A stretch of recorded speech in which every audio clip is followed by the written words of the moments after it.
Theory of Scientific Management. Introduction. Frederick Winslow Taylor is recorded in the history of management as the creator of management science. He was the first to prove that it is possible to implement scientific approaches to operation administration, relying on experiments, analysis, and generalization of the management processes aspects. The characteristic features of scientific management are the commitment to the principle of rationality, the use of mainly quantitative methods and mechanisms. As the theory was developed at the beginning of the 20th century, it is essential to analyze whether its techniques can be implemented in the actual scenario at present days. Theory. Concerning the objectives of the scientific management theory, Taylor actively addressed the problem of maximization of efficiency and productivity. This new approach, which appeared in the 1910s, changed both parties of the organizational process, such as workers and managers. Scientific management has become the first precise way to analyze human behavior at work. According to Taylor's opinion and experience, the minimum labor productivity in production units seemed to the workers as a norm, which they did not intend to overfulfill. This approach was called soldiering, being natural and systemic. The latter signifies a decrease in workers' productivity due to their short-sighted assessment of their interests. It also occurs when managers accept this substantially lower optimal worker productivity level as standard. Natural soldiering presents the tendency of workers to relieve the workload. Thus, most of the financial results of the organization are determined by employees' performance. Scientific management, often called Taylorism, produced a shift to facilitate labor. In the work Principles of Scientific Management, Taylor determined three fundamental scientific management principles. First, it is the substitution of the decisions made by the worker performing the function by science-based determinations. Second, it involves the logical approach to recruiting and training employees, accompanied by studying their qualities, vocational training instead of systemless selection. Third, it is essential to maintain close cooperation between managers and workers, allowing them to perform their work in accordance with established scientific laws. Thus, it helps to avoid an arbitrary decision of each problem by an individual worker. 21st century. Business. The theory of scientific management has a positive impact on business processes. Palla and Billy note that in specific industries, Taylorism benefits economic performance.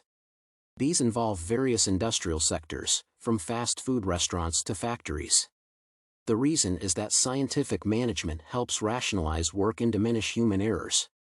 The most prominent example of the theory adaptation is McDonald's restaurants. It helps when workers assemble hamburgers, and technical support answers a call under pressure from a 90-10 protocol. According to Palla and Billy, Taylorism is relevant as machine-like precision is required to improve profitability.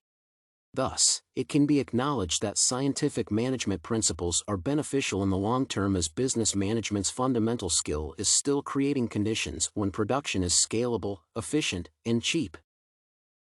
Education. These days, the principles of scientific management described by Taylor remain relevant to educational institutions. Tasca claims that Taylor's reform agenda relates not only to production but also people's thinking, communication, and learning processes. In particular, it has affected the field of education. For instance, such an approach resulted in adjusting Education College's mission. The latter aims at scientifically preparing educational leaders, pursuing organizational goals and functions. From the perspective of scientific management, these objectives depend on control and efficiency. The theory practices were adopted in devising standardized methods of pupil accounting and introducing sound business administration practices in budgeting, planning, maintenance, and finance. Hence, it has increased the effectiveness of educational institutions in terms of management processes. However, there are several significant limitations to implementing scientific management theory in a school context. According to Khorasani and Almasifard, managers should analyze people's various competencies and tasks. Kim argues that the standardization in high-stakes testing is debatable in terms of social efficiency. The current American education reform intends to shift focus from inputs to outputs. According to Kim, it is crucial to analyze the outcome of assessment and results. For instance, even though standardized tests rely on economic efficiency to quantify the outcomes resulting from educational input, test scores can be considered inappropriate and inhuman in education. Therefore, assessment in educational institutions needs to be provided for better understanding the children, contributing to their development. Automated production. With regard to the 20th century, the application of the Taylor method in various companies has yielded significant economic results. Nevertheless, at the same time, this led to a substantial reduction in the number of jobs and layoffs of workers, which caused particular concerns among workers and trade unions. As a result, Taylor was criticized for seeing workers like robots striving to increase production levels, completely neglecting the human factor. The doubts arose that the full implementation of scientific management would inevitably lead to a devaluation of existing skills and crafts. The concerns were that the new approach would convey a gradual decrease in the need for skilled labor. Consequently, any person could replace a supervisor.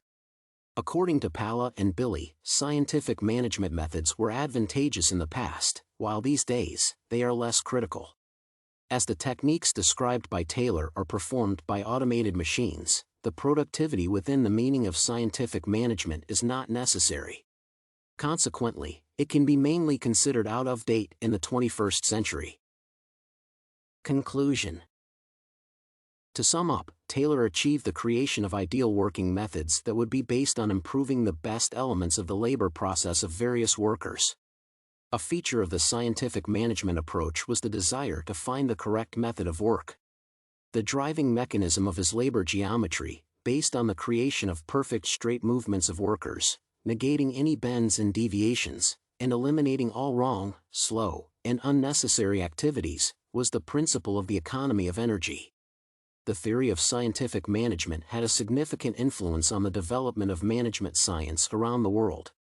In some spheres of society, the principles and techniques require revision and possible rejection of them. However, at present, they remain widely used in industry and provide positive economic performance.